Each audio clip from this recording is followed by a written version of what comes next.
Street by street, house by war-torn house, ISIS control of the Iraqi city of Mosul is slowly cratering. And according to doctors and rights groups, ISIS fighters are turning to increasingly brutal tactics.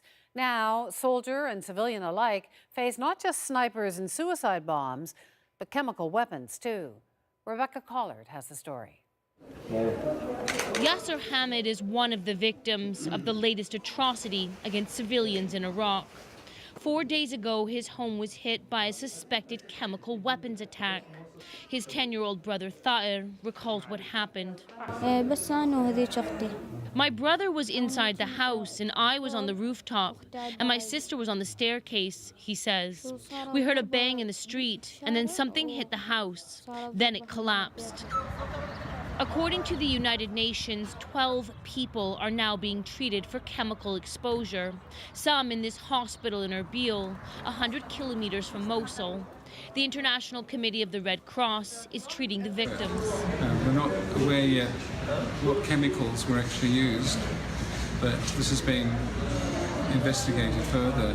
At the moment, we're just treating them according to their complaints. Staff here are now being trained to deal with future possible chemical attacks. As doctors and nurses treat these victims, thousands of more civilians are pouring out of Mosul, escaping the offensive on the western part of the city. Estimates say as many as 800,000 civilians could still be inside. And on the front lines, signs of an exodus. Covered in mud, families walk for hours to escape.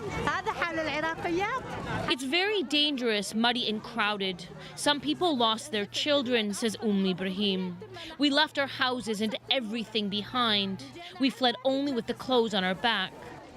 They are joining the 200,000 civilians already displaced since the start of the Mosul offensive in October. Humanitarian organizations are warning there is not the space to shelter nor the supplies to care for the hundreds of thousands of civilians that may escape in the coming weeks and months. Rebecca Collard, CBC News, Erbil, Northern Iraq.